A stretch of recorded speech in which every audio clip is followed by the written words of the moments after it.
Hi everybody and welcome back to Dusty Book Sniffers. My name's Nicole and today I'm here to talk about a couple of books that I have read. So let's get started.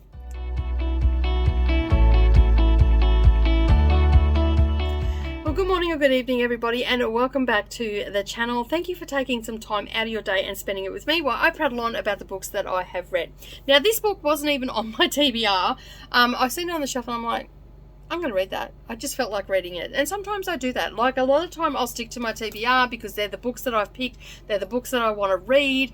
But sometimes something will just take my fancy and I'll just pop it into the reading schedule. So I read this in one sitting.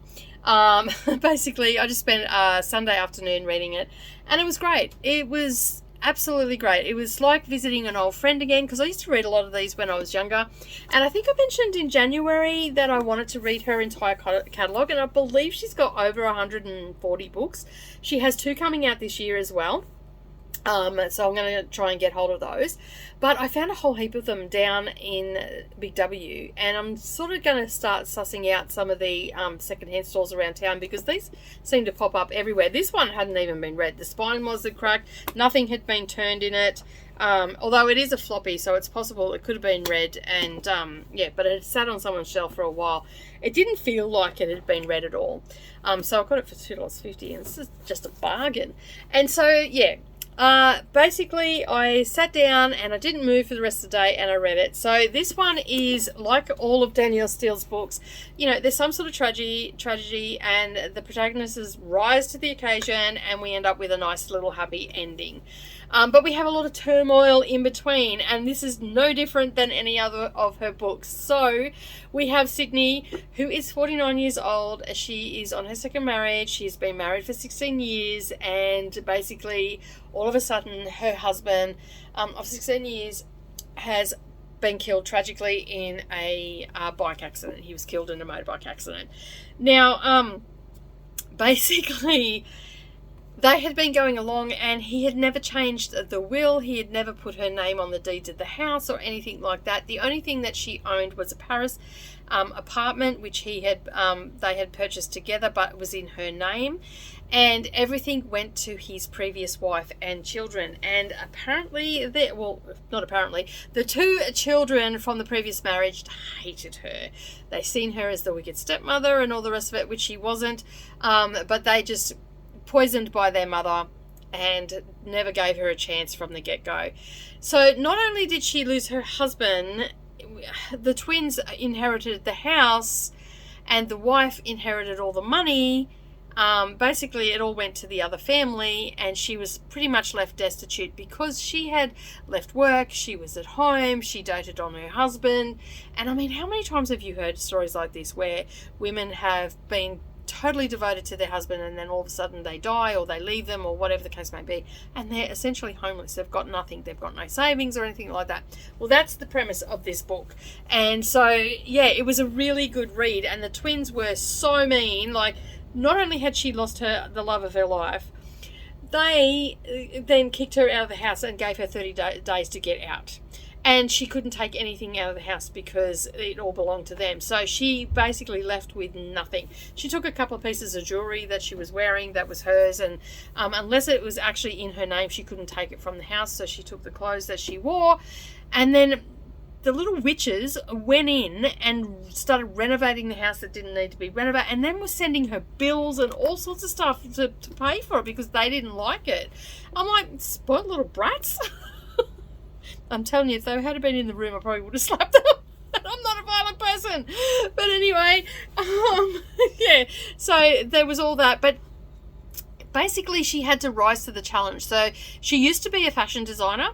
And she was at the top of her game when she left. But she used to draw old school. Now everything was done on the computers. So she was feeling a little bit intimidated and all that sort of stuff. So it was sort of just following her story of trying to rise above it. And there's some certain things that happen in the story, like really well paced, really, really well paced. I really enjoyed it. The pacing of it and how it moved through, and even the storyline and the things that she, because essentially she was quite naive, and so she made some questionable choices they weren't on the surface bad choices, but they just went horribly wrong. And so it really made me to start thinking, you know, like, I'm lucky my husband has my name on the house. We have everything set up. We know what's what, and there's no one else that can come in and take anything. Like, but, you know, it got me thinking of all those women that have gone through that, and even men. Some men have gone through it as well. Like, it was quite the, it made me think about that sort of stuff, and, you know, and how mean, you know, previous marriages, the spouses and the children can be to the other one. It was quite heart-wrenching, you know, what she was going through and all the rest of it. But, you know, true to form, there's always, you know, the struggle, and then a nice little ending, and it's all wrapped up in a little bow. And yeah, it's a beautiful story. I loved reading it, and it actually turned out really well in the end. So if you are looking to read a Danielle Steele book, I highly recommend Fall from Grace. You will enjoy it, especially with that theme of, you know, what if, and even if, you know, you may be someone like that is reliant on someone to look after you, such as your husband or your wife. Maybe start squirreling some money away just in case the inevitable happens. All right, so the next book that I read is Bobbins and Bodies. This one is about, this is the second book in the Stitches in Crime series. I'm reading this with my craft group over on Facebook, but we also have some people on Discord reading it as well. It is following the story of Paisley Sutton, and I have to keep reading her name because I keep going to call her something else.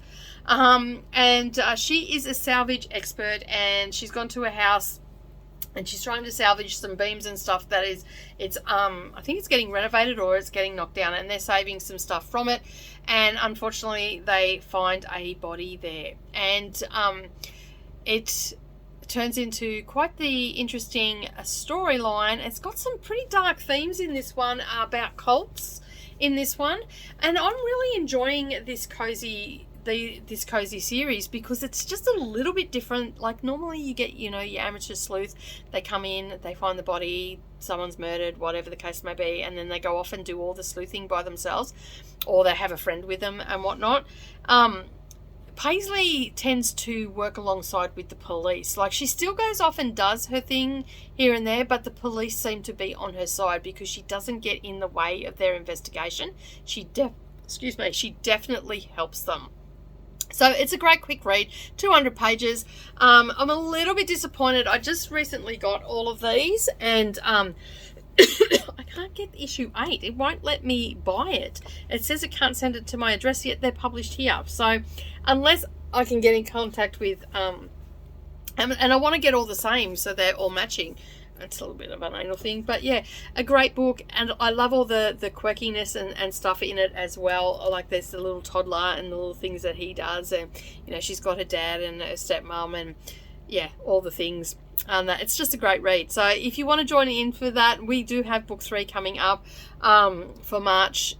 They're not hard books to read. They're quite quick and easy. And if you are on Kindle, they're also available on Kindle as well, and I'll leave the links and everything for them down below. But that is it from me today. They are the last couple of books that I have read in February. I've got other ones that have gone up, classics and all that, for their different things. But that, as I said, that is it from me today. Have a wonderful day, everybody. I hope that you are getting lots of reading in, and as always, keep turning those pages. Don't forget to subscribe, give me a thumbs up, and I'll see you in the next video. Bye for now.